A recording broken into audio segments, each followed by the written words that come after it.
Sziasztok, ez itt egy újabb tutorial videó. Kérésre Krisztiánnak, hogy hogyan kell a nodot aktiválni, mert ő sajnos nem tudja, vagy nem érti éppen. Hát egy gyors pár perces összefoglalóba. Köszönöm egyébként, hogy megnéztétek az előző videóimat. Most én is aktiváltam, mert kiírta, hogy 4 nap múlva lejár. Na most annyit tudok segíteni, ugyebár letöltitek a nodot, vagy az Asset Smart Security, és beléptek. Hát így látható. Van, akinek ezt nem fogja itt kiadni ezt a részt, akkor sugó és támogatásra megy, és itt van, hogy licensz módosítása. Aki pedig letölti, annak pedig egyből kéri, tehát meg lehet adni, vagy az ingyenes 30 napos próbaverziót használni.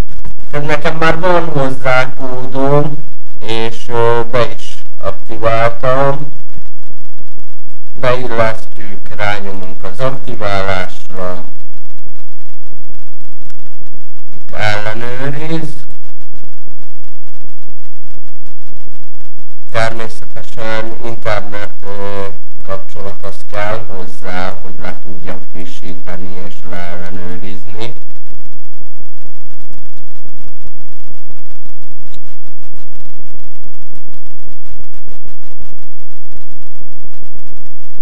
Én konkrétan az egyik Facebookos oldalról szedtem le a kódot, megtalálható nagyon sok kód. Sajnos megmutatni most nem tudom, hogy melyik az az oldal, de beírjátok a Google keresőjébe, hogy Node32 licensz vagy szériál, és egy Facebookos oldalt kell keresni, ott nagyon sokféle kód van. Változóak, kinek hogy van, akinek jelszó is kell hozzá.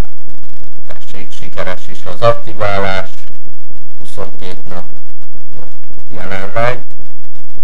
Hát ennyi, ez egy gyors videó volt, így Krisztiánnak közkívánatra.